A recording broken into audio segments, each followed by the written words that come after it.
Today, we are going to look at Palantir. We are going to do an institutional quality equity research report, financial analysis of this stock. We are going to look at the investment thesis, the buy, hold, or sell, and the key risks, and then a 10-year outlook. And in this video, you should not miss the current financial analysis for 2026, and also the valuation analysis. And also, we're going to look at the latest news and Wall Street recommendations. However, I will take you through the next 10 years, that is 2026 to 2036, the risks and my investment outlook, the best case, the bull case, the bear case, and whether Palantir can actually become a multi-trillion-dollar in the next 10 years. So the report is going to incorporate recent reportings, which will be showing continued rapid growth, raised revenue guidance, ongoing debate over Palantir's premium valuation, and recent analyst consensus, and the AI-driven execution, and also where we see Palantir going. So please, if you like such kinds of analysis, financial reporting, and research, please like, share, and subscribe. And let's start over. Now, Palantir has become one of the most fascinating companies in the AI era, and a business that once generated nearly all of its revenue from classified government contracts is rapidly transforming into one of the world's fastest growing enterprise AI companies. Now, over the past 2 years, Wall Street's perception of Palantir has shifted dramatically. It is no longer viewed simply as a government contractor. It is increasingly being valued as a fundamental and foundational AI platform. The company has produced one of the strongest financial performances in the software industry. In Q1 2026, Palantir reported 85% year-over-year revenue growth, while U.S. commercial revenue more than doubled, so raising 104%, prompting management to raise full-year revenue guidance by 71%. So these results significantly exceeded analysts' expectations and reinforced management's claim that demand for AIP remains exceptionally strong. Now, what makes Palantir unique is that it does not simply build AI models. Instead, it provides the operating system that enables governments and enterprises to deploy AI securely across complex organizations. So, this is an integrated ecosystem that has created competitive moat that is difficult to replicate. Now, while companies such as Microsoft, Amazon, Oracle, Google, and OpenAI, plus Anthropic provide AI models or cloud infrastructure, Palantir focuses on operational decision-making. Its software helps customers convert data into actionable intelligence. Now, why investors are paying such a premium?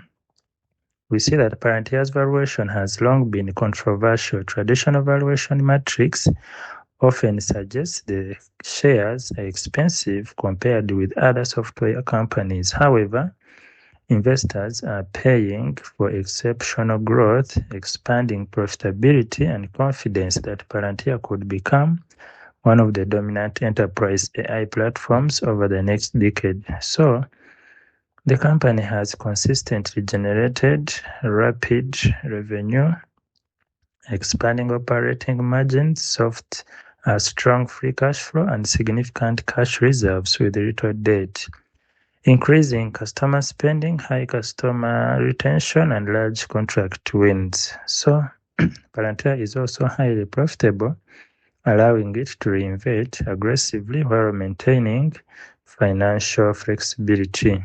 Now, analysts' opinions remain divided. Some analysts argue that Palantir's premium valuation is justified by its extraordinary execution and leadership in enterprise AI. Others believe expectations have become too optimistic.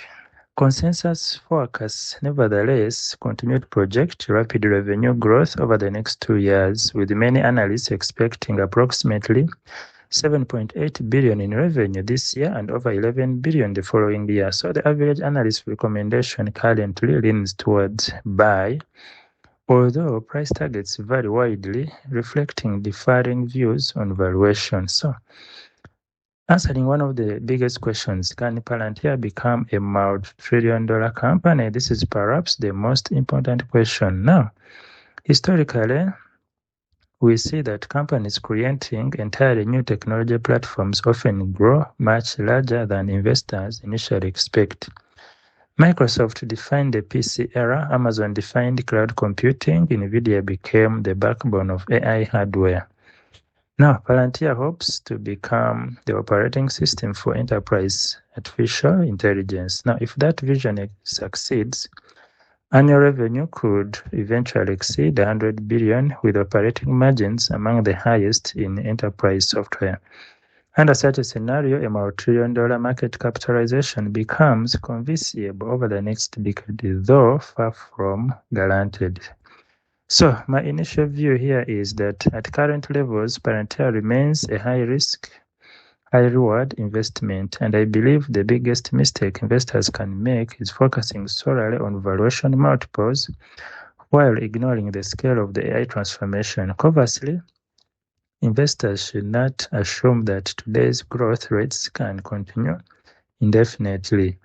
Over the next 10 years, Palantir's success will depend on whether it becomes indispensable infrastructure for AI-powered organizations rather than simply another software vendor. So if management executes on that vision, Palantir could become one of the defining technology companies of the AI era.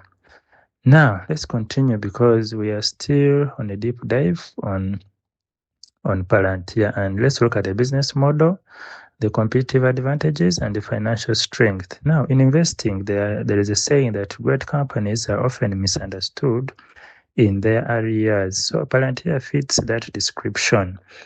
Many investors still view it as a defense contractor that occasionally sells software to commercial customers. However, management has spent years arguing that Palantir is something fundamentally different, an operating system for modern organizations powered by artificial intelligence. Now, whether this vision proves correct will largely determine whether Palantir becomes a $1 trillion or potentially much larger company over the next decades. Now, we need to remember that Palantir was founded in 2003 with the mission of helping organizations make better decisions from massive amounts of data. Initially, its primary customers were intelligence agencies and U.S. Department of Defense. Now, over time, the company's technology expanded into healthcare, manufacturing, banking, insurance, energy, aviation, pharmaceuticals, and supply chain management. So today, Palantir's business revolves around 4 core platforms: Gotham, Foundry, Apollo, and AIP. So rather than building the next ChatGPT, Palantir helps organizations deploy AI securely across their operations. So this makes the company complementary to AI models such as OpenAI and Anthropic rather than a direct competitor. Now, one of Palantir's greatest strengths is the customers rarely use the software for only a single department. Instead, deployments typically expand over time. So a government agency may initially adopt Gotham for intelligence analysis, then extend its use to logistics, procurement, and military planning. So similarly, commercial customer may begin with supply chain optimization before expanding into manufacturing, finance, cybersecurity, and AI automation. So this creates high switching costs, growing customer spending, and large contract durations, and predictable recurring revenue. What we have to notice is that commercial business is becoming the growth engine, with historical critics argued Palantir dependent too heavily on government contracts, but that criticism is becoming less compelling. Commercial revenue has accelerated sharply, particularly in North America, and the company is expanding internationally. With the recent Mexico agreement of the largest insurer, demonstrating how Palantir is broadening its footprint beyond defense into financial services and enterprise AI. My view here is that I believe Palantir's biggest competitive advantage is not simply AI, it is trust. With governments and major enterprises willing to run critical operations on Palantir's platform, and this confidence in the company's ability to manage complex, sensitive data securely is a very competitive moat. Now let's get on this very interesting part, the valuation analysis and where the stock could be by 2036. Now, valuation is the single biggest point of disagreement among Palantir investors. Bulls argue that the stock deserves a premium because it is building the operating system for enterprise AI, and bears counter that regardless of how good the business is, no company can justify paying such a high multiple forever. So the truth probably lies somewhere in between.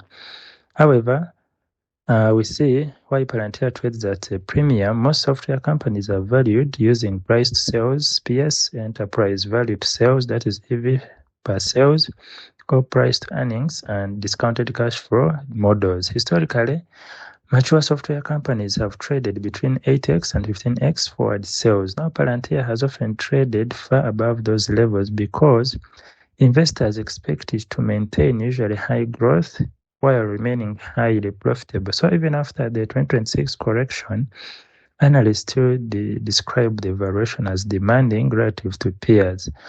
But now, comparing Palantir with other AI leaders, we see that although investors often compare Palantir with Microsoft, NVIDIA, Oracle, Snowflake, and Salesforce, each company occupies a different part of the AI ecosystem. Now, Microsoft dominates enterprise productivity, software, and cloud services. NVIDIA supplies the GPUs powering AI. Now, Palantir focuses on operational AI, helping organizations turn data into decisions. So, this distinction is important because Palantir is selling massive critical software, mission-critical software, rather than computing infrastructure.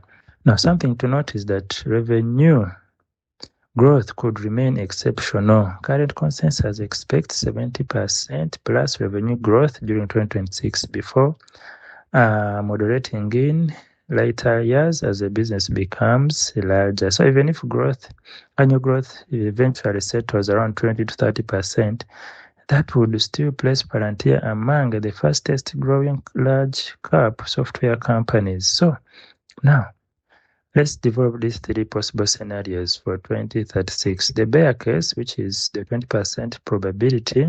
In this scenario, AI spending slows. Competition from Microsoft, Amazon, Oracle, and OpenAI intensifies. Government contract growth moderates. Valuation multiples compress. Now, revenue reaches 40 to 50 billion annually. So estimated market cap could be 800 billion to 1.2 trillion. Estimated share price could be between $300 and $500. So even this relatively pessimistic outcome could still represent meaningful long-term appreciation if earnings continue growing. Now, coming to the base case, which is a 50% probability, this is the scenario I currently consider most realistic. Here, commercial AI adoption accelerates steadily, government business continues expanding, international markets contribute significantly. So AIP becomes a standard enterprise AI platform. So revenue reaches approximately 80 to 100 billion annually. Operating margins exceed 35%. Free cash flow grows dramatically. Estimated market cap 2 to 3.5 trillion. So estimated share price could be between 700 to 1,200. So this outcome could make Palantir one of the largest software companies in history. Now the bull case, which could be 30% probability, this assumes Palantir becomes indispensable AI infrastructure. Now in this scenario, AIP becomes the standard operating system for enterprise AI, and governments worldwide expand adoption. Healthcare, finance, manufacturing, energy, and defense all deploy Palantir at scale. So AI agents become deeply integrated into business operations. Now, annual revenue exceeds 150 billion. So operating margins approach those of the world's best software companies. So market cap comes in 5 to 7 trillion. Here, estimated share price could move to 1,500 to 2,500. So this is an optimistic scenario and would require sustained execution for a decade. So it should not be viewed as a prediction, but as one possible outcome if Palantir becomes the dominant enterprise AI platform. So my valuation view is that I believe many investors make one of the two mistakes. The first is dismissing Palantir because it appears expensive using traditional valuation metrics. The second is assuming that exceptional growth automatically guarantees exceptional stock returns. Now, both views overlook an important reality. Valuation and business quality matter together. Now, Palantir is executing at a level rarely seen in enterprise software. And before I forget, anyway, I've already forgotten, but please like, share, and subscribe to our channel to help this reach more people. Let me continue. Now, the company has demonstrated remarkable revenue growth, expanding profitability, strong free cash flow, and increasing customer adoption. At the same time, much of that future success is already reflected in the share price. So, for long-term investors with a 10-year horizon, the key question is not whether the stock looks expensive today, it is whether Palantir can become one of the foundational software companies of the AI era. If the answer is yes, so today's valuation may eventually look reasonable in hindsight. So let me know your thoughts and what do you think about my observation, and are you excited about this company? However, we have to know that it has risks and it also depends on your beliefs and what is currently happening. So please like, share, and subscribe, and also don't forget to put God first in whatever you do. See you then.